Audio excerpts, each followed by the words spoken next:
빚을 내면 죽는 건 줄 알았어요. 시세가 얼마지? 팔려고 하니 집값이 오른 거예요. 내가 일을 안 했는데 얘가 사뒀는데 얘가 올랐네? 저라고 여러분들과 다르지 않은 사람이라 할 수 있습니다.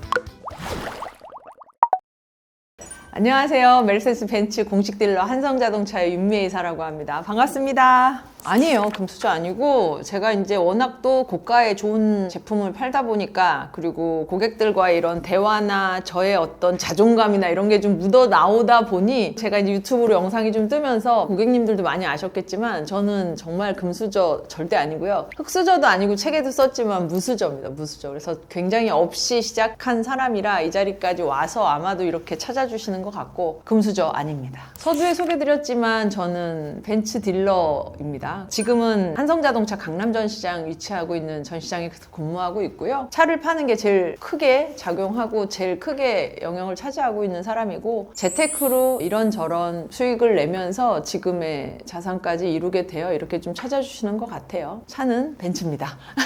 제가 초반에 세일즈를 하게 된 계기가 IT 쪽에서부터 영업을 시작을 했는데, 그쪽에 있었을 때 여성 폄하는 아니고요. 그때 이제 여성으로서 승진이나 인선이나 이런 데 좀 많이 밀리고, 회사의 매출은 뭐 한 90% 이상을 하다 보니 제가 얼마를 벌고 회사에 얼마만큼의 기여를 하는지 제가 너무나 잘 알고 있었거든요. 그런데 정해진 월급, 정해진 연봉을 받는 게 굉장히 좀 힘들었어요. 그래서 30쯤 내가 하는 만큼 버는 일을 해야겠다 생각하고 수입차 딜러를 선택을 좀 했고요. 그 전에 이제 하는 만큼 버는 일이다 뭐 있을까, 보험 생각했었습니다. 보험은 제 주변 지인들이 제가 보험을 한다고 하면 저를 기피하더라고요. 그게 굉장히 좀 힘들었어요. 저는 지금도 그렇지만 그때도 사람 만나서 뭔가 하는 걸 굉장히 좋아하는 사람이라. 그래서 그 다음 차선책이었던 수입차 딜러를 하게 됐습니다. 저라고 뭐 처음이 없었지가 않잖아요. 언제나 주니어 시절이 있었었고, 저도 처음에 BMW 목동에서 시작을 했고요. 그때는 거기는 2박 3일에 손님 한 팀 오는 그런 쇼룸이었어요. IT 쪽에서 그래도 나름 잘 나가던 사람이 와서 보니 이쪽은 다 기본급 세팅에 나머지가 다 인센티브 구조였었고, 손님을 어떻게든 만들어야 되는 시장이었었어요. 그러니 뭐 IT 쪽에 있던 아주 초년생이 왔으니 뭐 일이 됐겠어. 그래서 저도 그때 뭐 시흥 철제상가나 지금의 디지털 단지인 구로 단지 엄청 돌아다니면서 전단지 엄청 돌렸고요. 뭐 시흥 공단 뭐 이런데 막 바카스 스티커 붙이면서 엄청 돌아다녔어요. 아파트 투봉에 게시판에 안 해본 소구활동이 없어요. 이제 여기서 소구활동은 저희가 신규 영업을 창출하기 위한 활동을 말합니다. 그래서 그런 활동들을 꼬마 때, 흔히 말하는 이제 주니어 때 엄청 했고요. 그렇게 하루에 한 1000통 정도 DM이나 뭐 전단지를 돌리면 한두 통 전화가 왔었던 시절이에요. 그렇게 전화가 오니 제가 얼마나 친절하게 고객을 응대하고 상담을 했겠어요. 그렇게 이제 손님이 쌓이고 쌓여서 지금의 자리까지 오지 않았나 싶어요. 대부분 손님들이 지금의 강남전시장만 생각하고 여기는 손님 많잖아, 잘 하는 데잖아. 근데 그렇지 않습니다. 저라고 처음에 역경의 시간이 없었으면 지금의 이렇게 유지하고 있지 못했을 거라고 생각을 합니다. 여기가 굉장히 보수적인 집단이에요. 그러다 보니 여성이 잘 없고 여성 폄하가 좀 있습니다. 그걸 좀 딛고 일어서려면 무엇보다 너무 잘 해야 되는 게 제일 컸고요. 제가 사람 좋아하는데 이 사람 저 사람 이렇게 편하게 다가가서 친해지기가 너무 힘들었었어요. 라떼 얘기하면 정말 꼰대라고 하는데 전 꼰대라서, 저 때는 뭐 이를테면 선배한테 저 상담 좀 데려가시면 안 돼요? 이러고 막 부탁하면 알았어 그렇게 할게 하면 다음날 자기들끼리 나가 있고 저 혼자 사무실에 있고 막 그랬었어요. 제가 컴퓨터과학과 전공을 학부를 했는데 복사기가 고장나면 컴퓨터 와서 와봐 바로 탁탁 차면서 고치라고 하고 막 이랬었던 시절이라, 그렇게 힘들게 그분들과 친해지고 자동차에 대한 이해, 이런 관계에서 인성까지 이렇게 형성이 되는 게 좀 힘들었던 것 같아요. 물론 고가의 상품이다 보니까 어떤 손님한테 이걸 파는 것 자체도 당연히 너무너무 힘들었죠. IT 쪽에서의 어떤 정형화된 손님이 아니라 그냥 이건 진짜 필드에서 서바이벌이거든요. 제가 어떻게 하든 저 손님을 모객을 해서 유치를 하고 계약을 하고 이분을 잘 관리를 해서 소개 재구매까지 이어지는 거라 무에서 유를 창조한다는 말이 맞는 것 같아요. 저는 이제 경력자도 아니었다 보니까 우리 직원들 간의 유대관계 형성하는 거 너무 힘들었었고, 없던 고객들을 만들어서 하나하나 이렇게 쌓았던 게 되게 힘들었던 것들이었었어요.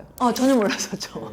저는 왔을 때 그때 당시 선배들 막 이렇게 업무일지도 그냥 이렇게 프린터해서 종이에 손으로 썼을 때였어요. 저는 외국계 회사에서 본사에서 이렇게 영업을 하는 개념인 줄 알았었어요. 알았어요. 일단 코리아에서 딜러를 뽑아서 회사를 운영하는 시스템인 줄 알았는데 와서 보니 지금 뭐 A사, B사에서 딜러십들이 있는데 거기서 딜러들을 뽑아서 판매를 하는 시스템이거든요. 그러니까 이제 중소기업, 중견기업인 거예요. 그리고 저는 외국계라서 와 굉장히 스마트하고 되게 체계가 있고 막 그럴 줄 알았거든요. 그렇지 않았고 무엇보다 그땐 기본급 없었을 때니까 이런 시스템의 체계로 제가 수당을 받는지도 몰랐었어요. 그래서 정말 무지하게 도전했던 거예요. 차를 못 팔면 돈 하나 못 가져간다라는 그런 시스템도 와서 알았던 거예요. 아는 사람이 하나 없었으니까 들어올 때도 너무 힘들게 들어왔고 처음에는 완전 멘붕 왔었습니다. 기존에 IT 쪽에 있었을 때 안정적으로 일을 했으니까 한 6개월은 울면서 맨날 출퇴근을 했는데 그때 이제 기존 직장 오비 모임 이 친구들이 다시 오라고 그런 얘기 많이 했었어요. 근데 저는 이직을 함에 있어서 제가 그만둔다고 얘기를 하면 그건 그만두는 거거든요. 다시 돌아가는 건 뭐 속된 말 너무 창피하고 이건 무슨 무라도 잘라야지 라는 생각이 좀 있었고 당연히 그냥 따뜻한 월급 받는 월급쟁이로 다시 갈까? 그런 생각 너무너무 많이 했었어요. 근데 와서 보니 다시 돌아갈 엄두가 안 날 뿐더러 이렇게 왔는데 어떻게 가 창피하게. 그래서 아마 죽자고 버텼던 것 같아요. 그리고 나도 저런 날이 있겠지. 선배들처럼 저렇게 돈 잘 벌고 좋은 날이 오겠지라는 생각은 계속 어깨너머로 보면서 좀 기대를 했었던 것 같아요. 그게 제가 박차고 안 나간 원동력이지 않나 싶어요. 그때는 아마도 제가 이사를 하고 막 돈을 많이 벌고 이게 꿈이 아니었었어요. 그냥 평범하게 저 선배들처럼 어떤 손님한테 가서 내가 차 설명, 금융 설명 모든 상담을 아우를 수 있는 것만 됐으면 좋겠다가 꿈이었어요. 그때는 그냥 당장 다음 달, 그 다음 달 제 소망이 좀 되게 짧게 타이트하게 꿈이었던 것 같아요. 신입 때는 정말 혼자 가서 상담하는 날이 올까라는 게 꿈이었었어요. 그게 버티니 지금의 꿈을 이룬 개념이 됐는데 그때는 정말 당장에 한 명이란 손님한테 원맨쇼를 할 수 있는 그날이 올까? 그날이 나한테 곧 주어질까? 기대하면서 하루하루 자동차 배우고 금융 배우고 뭐 중고차 시스템 배우고 이랬던 것 같아요. 당장 다음 달 다음 주 마감이라는 게 있으니까 거시적으로 뭐 내가 돈을 얼마를 벌고 뭐 집을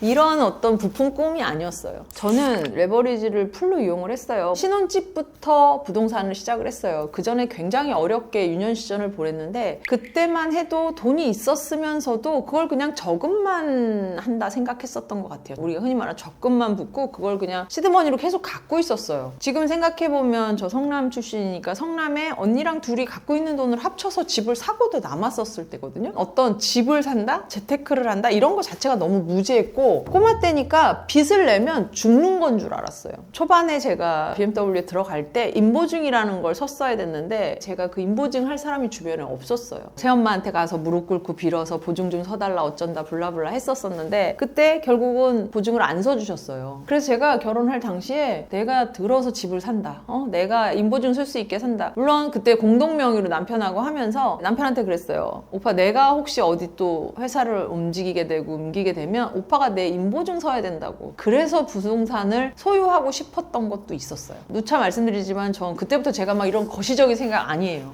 당장에 이제 맞닥뜨렸을 때의 어떤 현실을 좀 이렇게 타파하는 주의라서 그때 그래서 집을 빚을 내면서 산 이유는 인보증 서줄 사람이 필요했어요. 그래서 공동명의로 진행을 했고 그렇게 빚을 생전 처음 내보니 어깨가 진짜 부러질 것 같았어요. 빚을 내놓으면 이자가 계속 나가잖아요. 그 이자가 남편 월급으로는 되질 않았었어요. 당연히 저도 벌었어야만 했었고 그러다 보니 이자를 갚아야 된다는 강박이 있어서 계속 열심히 일을 했던 것 같아요. 그렇게 시작을 한 부동산이 어느 날 대출을 다 갚고 나니 현금집이 됐고 이제 빚을 다 갚았으니까 시세가 얼마지? 팔려고 하니 집값이 오른 거예요. 뭔가 가만히 있는데 시세 차익을 봐서 인컴을 하는 게 처음이었어요. 월급이 어차피 일을 하면 버는 거니까 내가 일을 안 했는데 얘가 사뒀는데 얘가 올랐네? 그거에 대한 첫 경험이 신혼집이었어요. 그래서 제가 신혼집을 사서 매도를 하고 북락동으로 이사를 하고 그때부터 이제 부동산의 매력에 빠져서 부동산 재테크를 시작을 하게 된 거죠. 그래서 저는 기본적으로 아파트를 이사를 할 때 상급지로 계속 간다라고 생각을 하고 집을 구입을 합니다. 제가 이자를 감당할 수 있는 지역에 대출을 받아서 집을 마련을 했고 정말 소처럼 일해서 365일 361일 일해가면서 이자를 계속 따박따박 갚으면 그 다음에 다시 또 상급지로 이사를 하는 그런 부동산 아파트 재테크를 했어요. 그래서 지금의 자산이 많이 형성되지 않았나 싶습니다. 주택으로 세금을 너무 많이 냅니다. 그리고 저는 이제 모두가 아는 뭐 잠실 5단지도 가지고 있었고 압구정도 있고 막 이러다 보니까 세금을 정말 많이 냈었어요. 보유세를 낸다고 적금을 불 정도였습니다. 그러다 보니 2021년 이때쯤 제가 집은 이제 그만 사야겠다 생각을 하고 그 다음에 이제 조그만 건물을 하나 매수를 했습니다. 이렇게 감을 놓지 않으려고는 노력하고 있습니다. 저는 부동산을 너무 좋아하는데 실거주로 저는 계속 이사를 했기 때문에 오르나 내리나 그 자리에 있는 게 좋아요. 그리고 제가 거기서 어쨌든 거주를 하고 살면 얘가 오르거나 내리거나 일일비하지 않아서 좋고, 그리고 워낙 업시 큰 저처럼 자수성가한 사람들이 대부분이 부동산을 좋아하는 이유가 어쨌든 유동성 있고 어떻게 했을 때 바로 팔 수도 있고 현금화 될 수도 있고 그걸 잘 사면 시세 차익도 볼 수 있는 매력에 빠져서 계속 부동산만 하는 것 같아요. 오르건 내리건 크게 상관없이 제가 좋아하는 곳 좋은 곳에 사자 이 주의라서 부동산을 아마도 계속 할 것 같습니다. 제가 예를 들어서 지금 나이 50인데 아무것도 안 하고 쇼파에서 혹여나 자빠져만 잔다, 맨날 TV만 본다, 그러면 행복할까요? 아니죠. 이제 저의 어떤 스탠스나 이런 상황을 보면 굉장히 열정적이고 굉장히 에너지틱하고 텐션업이잖아요. 이런 제가 돈이 예를 들어서 정말 많다고 그냥 집에서 쉴까? 이거는 상상이 안 가는 것 같아요. 그러니까